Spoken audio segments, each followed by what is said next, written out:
சிற்றம்பலம்.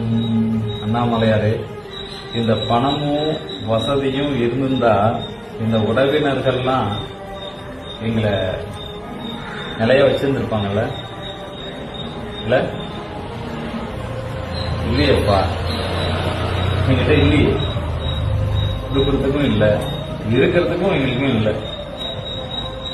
ஆமா, எவ்வளவு பெரிய வருத்தமா இருக்கு. அதாவது சந்தோஷமா இருக்கும்போது அவங்க கூட இருக்கிறத விட கஷ்டத்துல இருக்கும்போது அவங்க கூட இருக்கிறது தான் மிகப்பெரிய புண்ணியம். என்னை சுத்தி இருக்கிறவங்களுக்கு அது கிடையாது. ஆனா யோசிச்சு பார்க்கணும், எண்ணி பார்க்கணும். நானும் எண்ணி பார்ப்பேன். எப்படி நீ நாட்கொண்ட, என்கிட்ட எதுவுமே இல்லையே, உன்னுடைய அடியார்களும் என்ன சூழ்ந்து இருக்கிறாங்களே, இதெல்லாம் எப்படி கிடைச்சது அப்படின்னு நினைக்கும் போது ரொம்ப சந்தோஷமா இருக்கியா? ரொம்ப சந்தோஷமா இருக்கு. அடியார்கள் எல்லாம் அன்பா இருக்காங்க, கேட்கிறாங்க.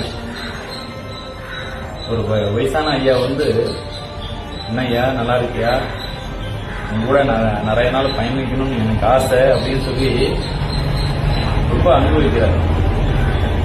இந்த மாதிரி அடியார்கள்லாம் கொடுத்ததை நினைச்சு நான் ரொம்ப கண்ணீர் விடுறேன்.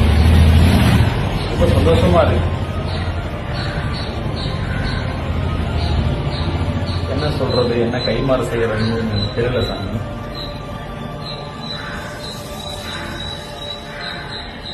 அன்பா இருக்கிறேன்னு நினைக்கிறேன். அதனாலதான் எனக்கு கிடைச்ச நீயா இருந்தாலும் சரி, அடியார் பெருமக்களா இருந்தாலும் சரி, திருச்சிற்றம்பலம்.